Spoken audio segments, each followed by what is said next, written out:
Hi, I'm Don Simmons, and today I'd like to talk about pursuing happiness. The Apostle Paul wrote to the church in Philippi, "Not that I speak in regard to need, for I've learned in whatever state I am to be content." Philippians 4:11. The phrase, "the pursuit of happiness," resonates deeply within the fabric of American values, encapsulated in the famous words of the Declaration of Independence. These words assert that happiness is a fundamental right, an idea that has been met with both support and criticism. Some interpret this pursuit as a quest for constant pleasure or delight, leading to a misunderstanding of what true happiness is. However, the scriptures offer a profound insight into the nature of happiness and contentment that transcends mere emotional responses. Luke in the Gospel writes, "Jesus pulled away from his disciples about a stone's throw away. He knelt down and prayed, 'Father, remove this cup from me, but please, not what I want. What do you want?' At once, an angel from heaven was at his side, strengthening him." That's from Luke chapter 22, verse 41 and 42 in the Message. In contemporary society, happiness is often equated with laughter and joy stemming from favorable circumstances. Yet it's interesting to note that in the four Gospels, there's no direct reference to Jesus laughing, although it's reasonable to assume that he did, especially in moments of joy. Instead, the Bible emphasizes joy and contentment, which are rooted in a deep relationship with God. For instance, in Nehemiah chapter 8, verse 10, we read, "The joy of the Lord is your strength." This verse highlights that true joy comes from God and is a source of strength, especially in difficult times.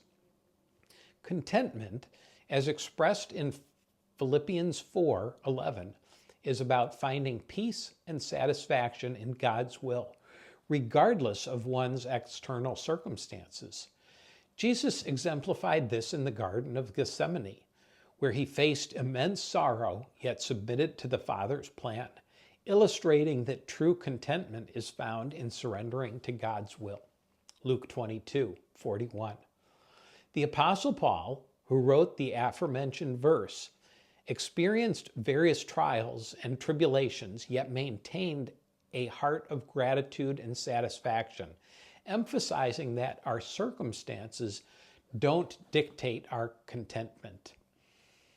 In 1 Timothy, Paul writes, "But godliness with contentment is great gain."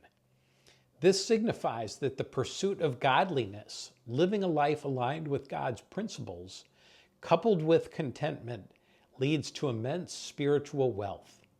In contrast, chasing after worldly pleasures often leads to disappointment and unfulfilled desires. As Ecclesiastes 2:11 reflects, "Yet when I surveyed all that my hands had done and what I had toiled to achieve, everything was meaningless, a chasing after the wind. Nothing was gained under the sun." This sentiment reminds us that earthly pursuits alone can never satisfy our deepest longings. True happiness is not a fleeting emotion, but a profound sense of peace and joy that comes only from knowing Christ. John 15:11, Jesus says, "These things I've spoken to you, that my joy may remain in you, and that your joy may be full." He connects our joy with his teachings and his presence, indicating that our pursuit of happiness should lead us to a deeper relationship with him. In our culture, advisors tell us to find joy and contentment in their products. Marketers tell us that a vacation will bring peace and fulfillment. A new car or a new electronic gadget will make us happy.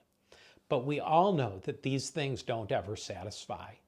Pursuing happiness from a biblical perspective means seeking joy and contentment in Christ, regardless of our life circumstances.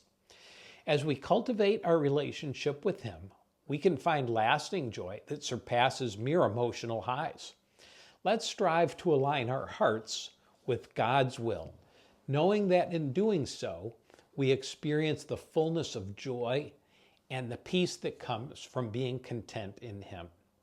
Delight yourself also in the Lord, and He shall give you the desires of your heart.